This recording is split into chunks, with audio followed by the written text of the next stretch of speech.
talebelerimiz, yoldaki insanlar, çoğu insan bunu aşağı kullanırlar. Hem de üzerinde Elal yazıp da adamlar araştırmadan, bakmadan, çok vakit arkasında yazganını okumadan satıp alırlar ve kullanırlar onu. Bu aşları satkan dükkanların üstünde büyük bir vazife var. Onlar menimce Elal markası altında bir şey çıkarıp satmak için baştan başa bunu iyice tetkik etmeleri gerek.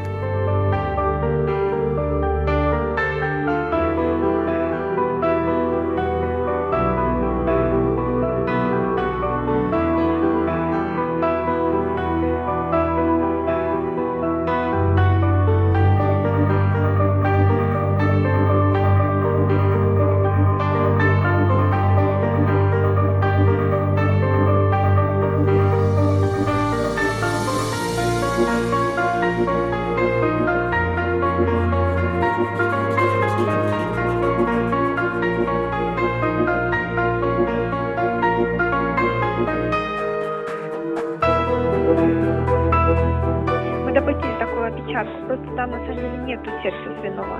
А как Да. такая опечатка могла проникнуть? Ну, как бы мы уже поздно заметили эту опечатку, и Мгм.